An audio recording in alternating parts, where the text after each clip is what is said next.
Hello friends, welcome to my channel truth of share market. So discuss कर लेते हैं stocks for 14 May.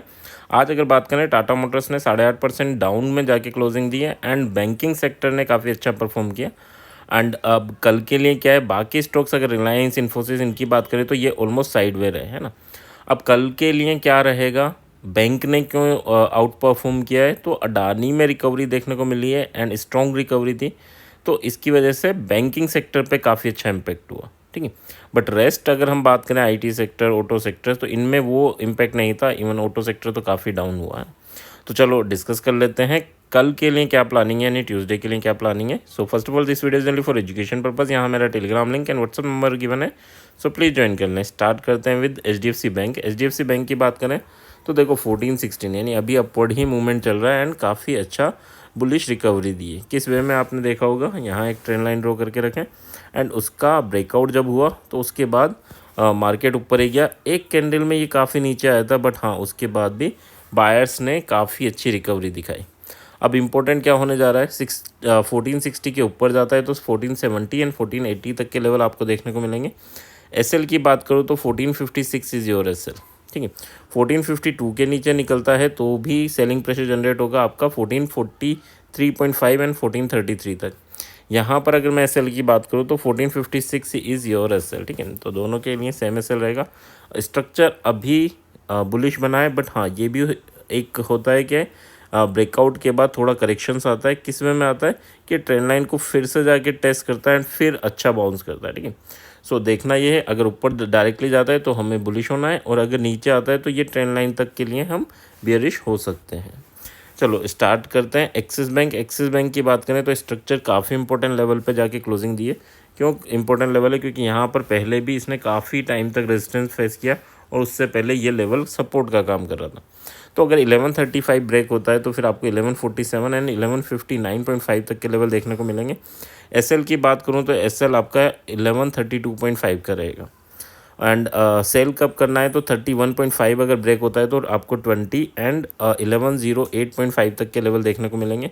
SL की बात करूँ तो 1134 is your SL for selling side. छोटे से एसएल हैं एंड टारगेट काफ़ी बड़े हैं। तो रिस्क टू रिवॉर्ड की बात करूँ, कैपिटल मैनेजमेंट की बात करूँ, तो ये स्टॉक काफ़ी अच्छा मैनेज कर रहा है कल के लिए, है ना। चलो अब डिस्कस कर लेते हैं next stock. So that is our Reliance. Reliance में वो मूवमेंट नहीं था। रिलायंस ऑलमोस्ट वहीं क्लोज हुआ है जहाँ कल हुआ था, ठीक है। कल के लिए लेवल क्या इंपॉर्टेंट होने जा रहा है, 2814 अगर ये टूटता है तो आपको 2832 एंड 2852.5 ये लेवल देखने को मिलेंगे। एक इंपॉर्टेंट कंसेप्ट सिखाता हूँ कि अगर कभी ये ब्रेकआउट करे और ब्रेकआउट करने के बाद सर्वाइव नहीं करे, ठीक है, सर्वाइव नहीं करने के बाद वापस अगर रेंज में आ जाए तो ये कोशिश करेगा, ये सेलिंग प्रेशर जनरेट करेगा नीचे वाले लेवल और उससे नीचे वाले लेवल। सिमिलर वे में अगर कोई भी लेवल ब्रेक डाउन करे और उसके बाद वापस उस रेंज में आ जाए तो वो उसके ऊपर वाले लेवल और उससे ऊपर वाले लेवल तक मार्केट को ले जाने की कुव्वत रखता है, ठीक है। तो क्लियर रखना, जैसा आज हुआ कि नीचे जा रहा था बट हाँ रिकवरी आई, वापस रेंज में आया तो इसने ऊपर रेजिस्टेंस फेस यहाँ पर आकर और फिर उससे ऊपर वाले दोनों लेवल को टच किया। सो इस वे में भी आपको प्लानिंग करना है, कोई सा भी लेवल हो, सारे लेवल इंपॉर्टेंट से। लेट्स अज्यूम कि यार इसके ऊपर चला गया एंड वहाँ सर्वाइव नहीं कर पाया, सेलिंग प्रेशर जनरेट हुआ, वापस रेंज में आ गया, तो ये कोशिश करेगा नीचे जाने और इससे नीचे जाने की, बट क्लोजिंग होनी चाहिए ना। सो दैट्स अबाउट रिलायंस। रिलायंस के लिए लेवल क्या इंपॉर्टेंट होने जा रहे हैं, तो 2814, 2832 एंड 2852। एसएल हमारा 2805 का रहेगा। 799.5 अगर टूटता है तो फिर आपको 2784 एंड 2766 ये टारगेट रहेंगे। एसएल आपका 2805 का रहेगा। सो दैट्स अबाउट रिलायंस। स्ट्रक्चर अभी सही है यानी बुलिश है, बट हाँ इसके ऊपर 2815 के ऊपर काफ़ी अच्छा आपको बुलिश स्ट्रक्चर देखने को मिलेगा, यानी बुलिश मूवमेंट देखने को मिलेगा। इन्फोसिस की बात कर लेते हैं। इन्फोसिस में क्या चल रहा है, तो 1427.5, ठीक है, या 1428 लेके चलना। ये ब्रेक होता है तो 1439 एंड 1449 तक के लेवल देखने को मिलेंगे। 1423.5 इज़ योर एसएल। 1422 अगर टूटता है तो फिर आपको सेलिंग प्रेशर देखने को मिलेगा। कहाँ तक, 1413 एंड 1403। यहाँ पर अगर मैं एसएल की बात करूँ तो 1424 इज़ योर एसएल, ठीक है। सो अभी स्ट्रक्चर ठीक है इसका, बियरिश भी नहीं है, इसका न्यूट्रल स्ट्रक्चर है। अभी देखना ये है कि ये बॉटम को तोड़ता है या फिर टॉप को, ठीक है।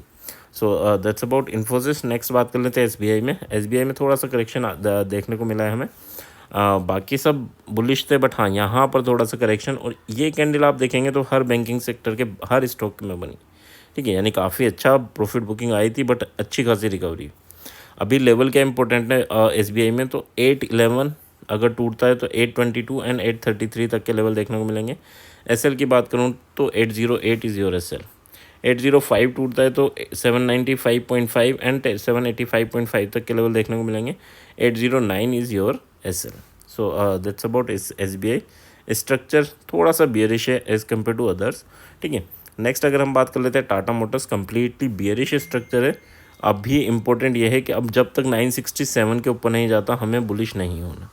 फर्स्ट थिंग तो ये है। सेकंड, अगर 954 को फिर से ब्रेक करता है तो फिर 946 एंड 938 तक के लेवल देखने को मिलेंगे।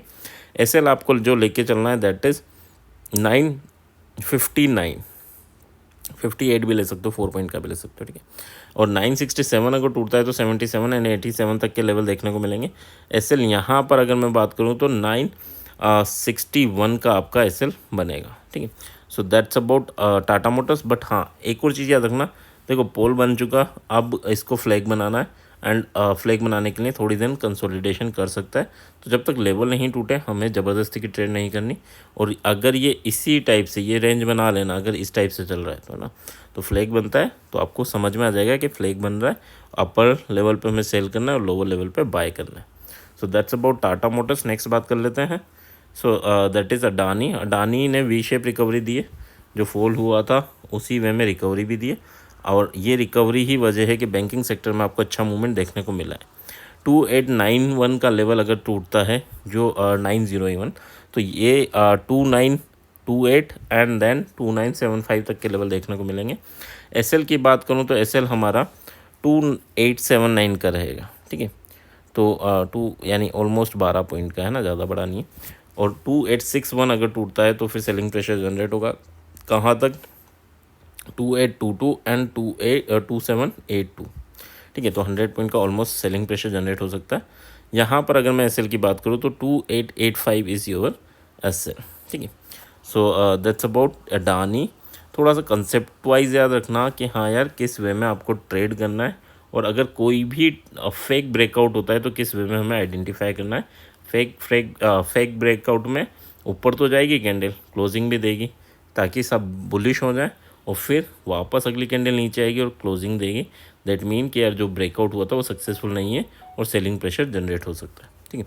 सिमिलर वे में अगर नीचे जाती है कैंडल, क्लोजिंग देती है यानी रेड कैंडल बनती है, और फिर वापस बुलिश कैंडल बनती है, ग्रीन कैंडल बनती है और वापस उस रेंज में आ जाती है, तो ये आपकी बाइंग का सिग्नल मिलेगा, यानी ये भी फेक ब्रेक डाउन था। सो ये चीज़ों पे भी थोड़ा फोकस करना। आई होप ये कंसेप्ट भी अच्छा लगा होगा।